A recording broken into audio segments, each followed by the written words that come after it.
essentially what we want to do is to do a Dua Lipa. We want to create new rules. We want to evolve. How do we do that? How do we allow our adult self really see how we can unwire that? Because like I said, some of these rules are not even words anymore. They're just energy radiating towards us. And it's kind of hard to catch nowadays because we are not even aware of it. It's just not even a part of something visible. It's already made us who we are. And that's where it comes into this reflective mode. Just reflecting on how you approach life.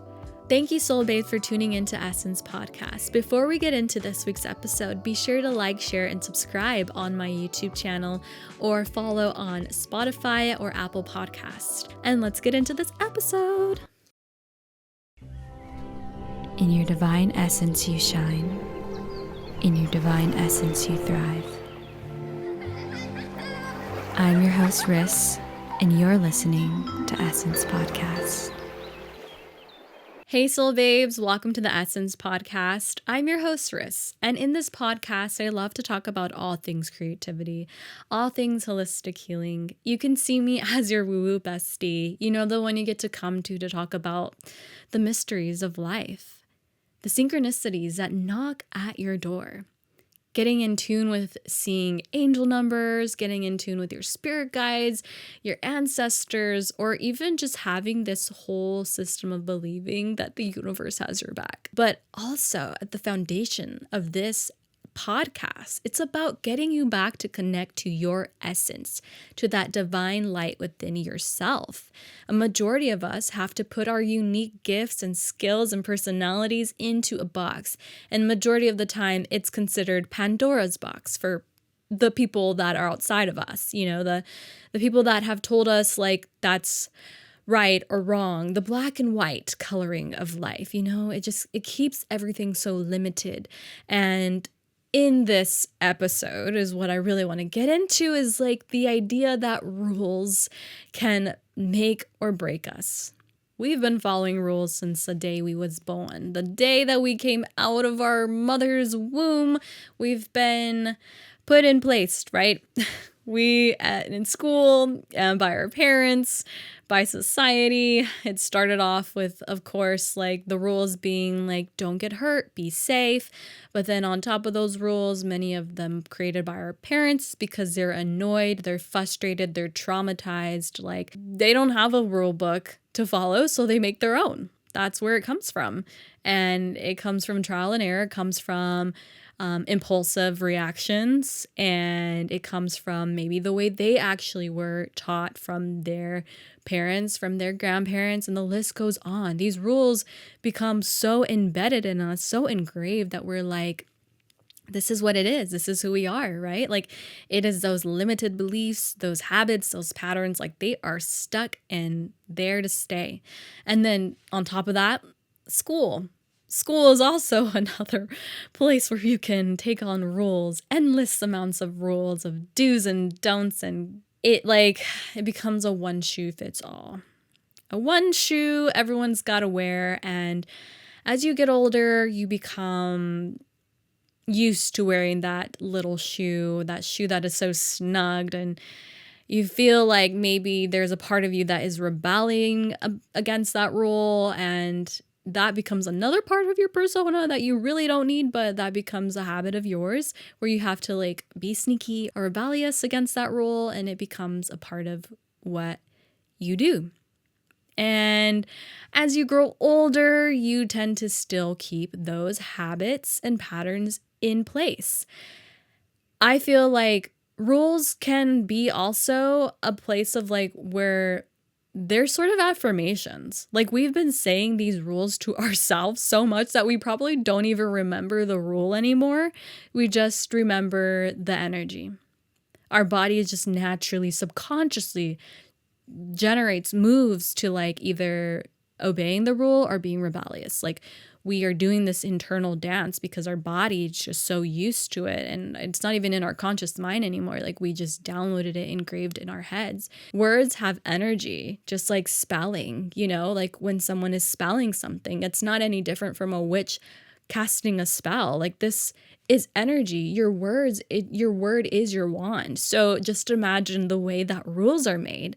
The rule is created by somebody's wand. And to really dive into that is like, is that wand, that rule that somebody created, was it for our highest well-being, or was it to keep us limited? That intention, what is behind it? Like, what is essentially behind that? And that could be many different energies. That could be of somebody, again, being traumatized that they're making this rule, this block, this boundary, because that's also what a rule is. It's a boundary. It's like a safety net little box. And it could either be that, or it could be this place of having to put somebody in check, in order, but for their own power. So there are so many ways that rules are created, and we take them on, we follow them, we let them be the way that we see the world, and we think in our head, that's just how it is, that's just how it goes.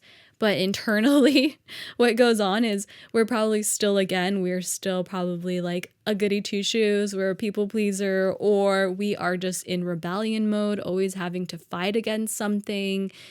A lot of people that break rules tend to be because also from childhood, they were told to put in this box. A lot of what society does, it tells us like, this is black, this is white. You follow this or that, this or that. And it's like, there's also this gray scale, this gray area that we are afraid to explore. This like, what if in between, What if the shoe doesn't fit? What if like we've outgrown it? What if that rule never really applied to us, but we had to follow it? And for me, what I've noticed is like at a young age, I of course radiate with the goody two shoes, but I also radiate with the rebellion. So there was a part of me that was of course always super attentive and people pleasing my mom, my dad, and authoritative figures, because I didn't want to get in trouble. I didn't want to get punished or get the belt or be told something, that was not what my parents wanted to hear, or like, get scolded, get sent to the principal's office. The list goes on. I was like, no, I don't want to do that. I'll stay here. So that was where it tends to be of a lack of expression, because everyone's sort of, as an authoritative, like, no, you got to stay in this box, even if it doesn't really, some rules don't apply to everything. Like, of course, there are some maybe human beings that rule was definitely made for them. And then there's some where it's like, well, that person didn't mean to break the rule. That person didn't mean to do this, but they still get the punishment. That's where it's like black and white. Like, there is no gray scale to somebody being able to like move beyond the rule. And so for myself, again, it was like this place where I was people pleasing a lot. And it's funny because at this early age of radiating this, I found my little tribe of other people pleasers. I found my little tribe that I'm still friends with, that kept me in this safety net, where it had me gravitate towards friends that radiated that same mirroring energy of what their parents are putting onto them too. And they radiated that people-pleasing energy. So with that being said, I grew up in this bubble of constantly forming into this, like, we grew up together and still we followed the rules at school. We kept ourselves like in check, in order. But yeah, for a long time it was that, until eventually like I was in high school, and we actually all went to the same high school except for one of us. And so with that energy too, it was like, that's where my rebellion started to come into play.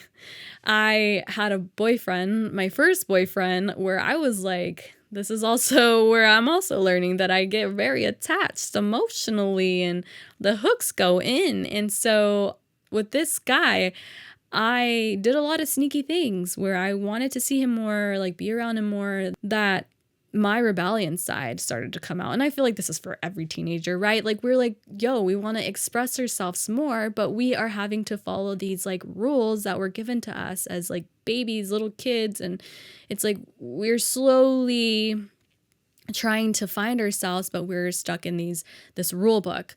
And so we have a majority of us have a vulnerability. We have the courage to break them here and there and bend the rules and take a bit of more of a beating from it or more of a disciplined action from it. So essentially then at that time too, it's like as teenagers, we're just out here just being rule breakers. And so that rebellion person stays within us too. I also noticed that as I was taking on this persona into my college years, this place of my mind, like subconsciously in my whole body, I was still following rules. But there was also a part of me that was subconsciously rebelling. So my inner child and my teenager self, while I was in college, knowing that like I had freedom to do things, was playing the role of both the like people pleaser and the rebellion. It was very complicated, honestly, in college because there was a lot of subconscious things and patterns and habits that I was like rebelling against and also like still stuck to pleasing. And it took a while to really get into understanding these habits. I mean, it really has just recently started to like become something I unravel as I continue on with my energy work, as I continue on like using myself as a case study. I'm seeing that like a lot of these rules that have been set on all of us have been rules that are very limiting, very stagnant, very black and white. And the grayscale is very hard to find within it. Essentially, what we want to do is to do a Dua Lipa. We want to create new rules. We want to like evolve. But how? How do we do that? How do we allow our adult self to go back in time, or how to, not even in time, but go back to the memory lane and see where that started? How do we go back and like really see how we can unwire that? Because like I said, some of these rules are not even like words anymore. They're just energy radiating towards us. And it's kind of hard to catch nowadays because we are not even aware of it. It's just not even a part of like something visible. It's already made us who we are.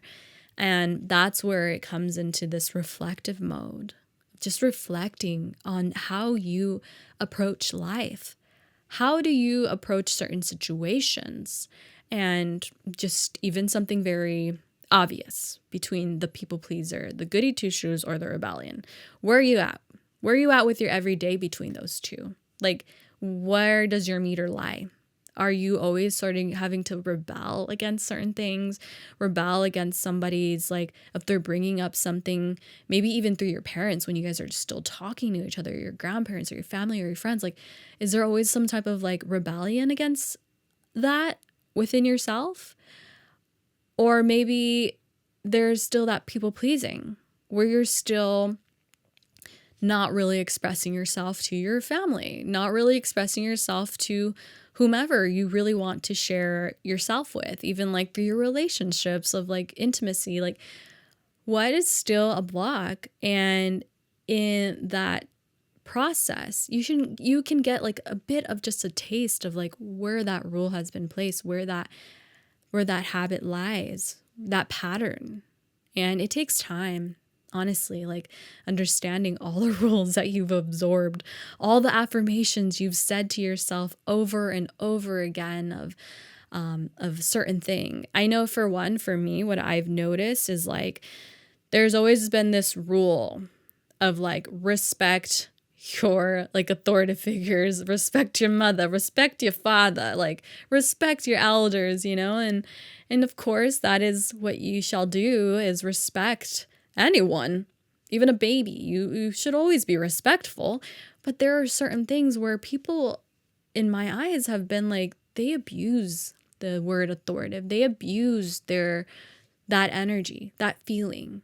they use it against you, especially when you're a child and when you're a teenager. You're seen as like something so vulnerable and you don't know anything, and they know it all. And essentially, we are all teachers and students of each other, and we get lost in understanding that we just wear that persona so hard within us that it limits us. So it's seeing how can we get beyond this idea, this limited belief. And for me, like with this authoritative energy, it's been about rewiring that I respect myself as an authoritative figure just as much as I respect my mom and dad. I've been learning how to subconsciously rewire that, because ideally what I want to see and feel and radiate is that I want to release my people-pleasing aspect, and it's a work in progress, but I do feel like the more that I see myself, put myself in this, like, I know what I'm doing. I know what I'm saying.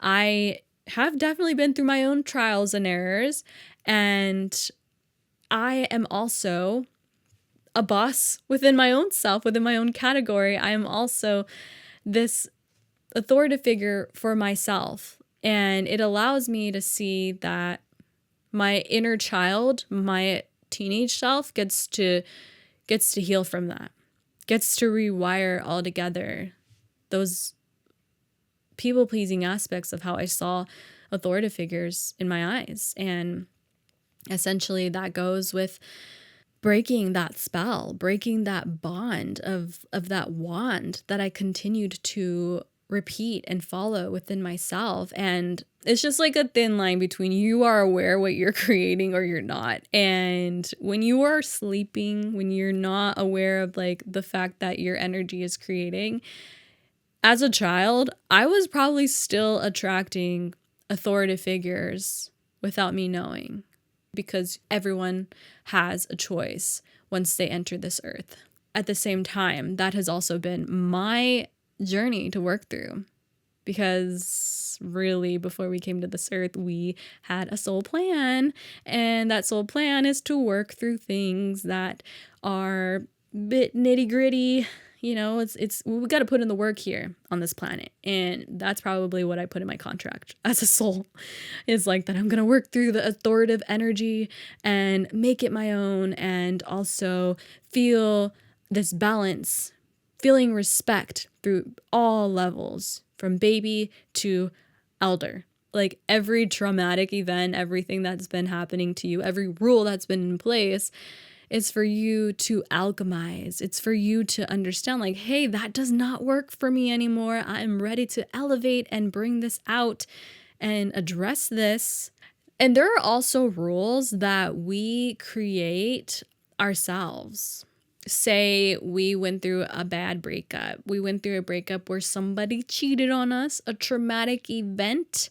We write down our rule, our boundary, our spell, saying that we are not ever messing with that F-boy again. We are not messing with F-boys in general. We are not playing with players. Like, nope, if they have this type of style, he's out. Or if he has this type of red flag, he's gone. But then we end up still attracting those exact red flags, those exact rules, because rules tend to have us radiate that same exact thing, because we're not really thinking of anything greater.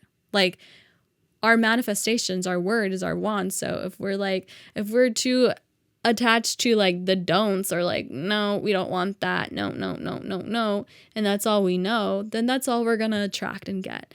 And so it's essentially seeing, okay, yeah, you can see that part, but what about what you do want? What about what thing you can make out of that? And that's essentially seeing how you can play around with your own rules, how you can rewire your own rules. And it takes time, because a lot of our rules that we're making or we're following, they can blind us. Like, we become so like, okay, this is it for me. Like, it hit home, so this is what it is, you know?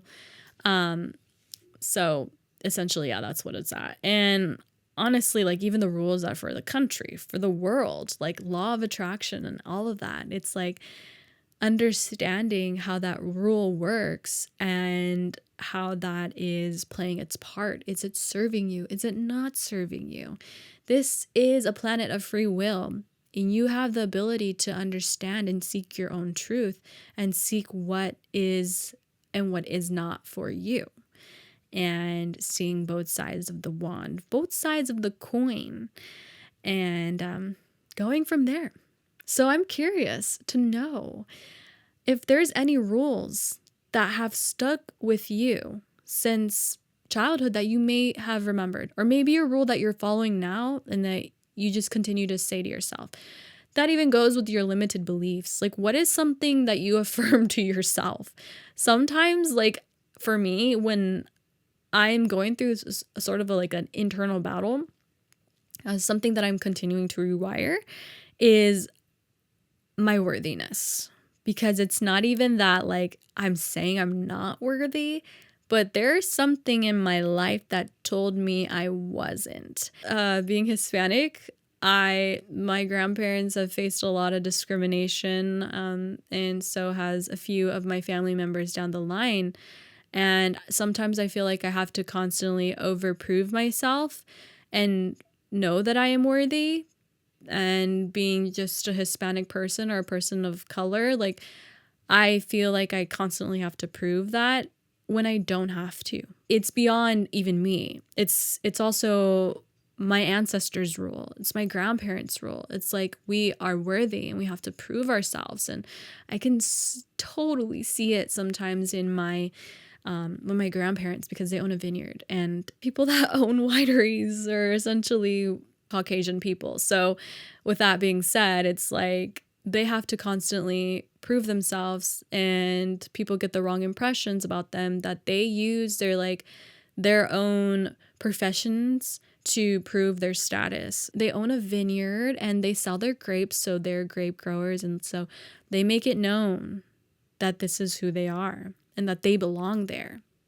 And that is how they essentially start to feel in their worth. And it's like that, proving that every time to make sure, because there are still people that want to belittle them, that assume that my grandma is doing something that's not a principal career. She's retired now, but like it's this essential like having to prove yourself that's embedded within me that I see as a habit, and having to overcome that, those blockages, those limited beliefs that turned into this blindedness of a rule that's so outdated, but yet somehow embedded in all of us, embedded in my grandparents, embedded in me, this discrimination, this like old sense of like segregation that used to happen. It's still lingering. There's still old things that are lingering, that they're not even like actually there,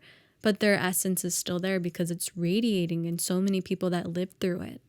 And it's essentially having to just rewrite those rules, reaffirm thyself once we feel in that low vibration, because essentially we can be working on ourselves, but at the end of the day, we're all connected, and this is all domino affecting. So just as much as I'm working on myself, it doesn't mean that it's ever really gonna end while I'm here on earth, because I'm helping also others and the collective understand how they can rewire their own. So yes, reflecting on your rules, like where are they coming from? How can you change them? How can you bring more awareness to them? So before we close off this conversation, Soul Babe, I would love to have you repeat these affirmations with me. You can begin by closing your eyes and tuning inward. We're going to take a deep breath in through the nose. Exhale out the mouth. 2 more times, breathing in through the nose. Exhale out. Last time, breathing in. Exhale, let it go. And you can repeat after me. I give myself permission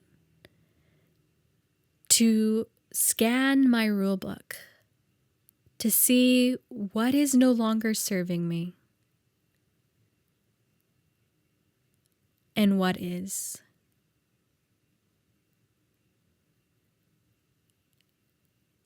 I accept the rules I followed,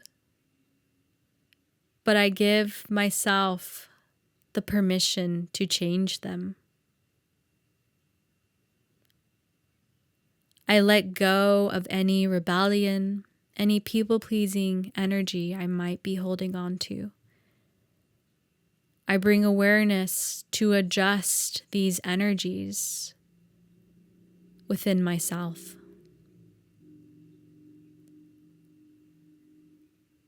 Lovely. Thank you, Soul Babe, for being here. If you would like to hear more about being in your essence and chiseling away at the things that are no longer serving you so you can open your Pandora's box and let that light in, letting in your essence, then be sure to like, share, and subscribe to this podcast, to my channel. And you can find my podcast on YouTube, Spotify, and Apple Podcast. And I'll see you soon, Soul Babe.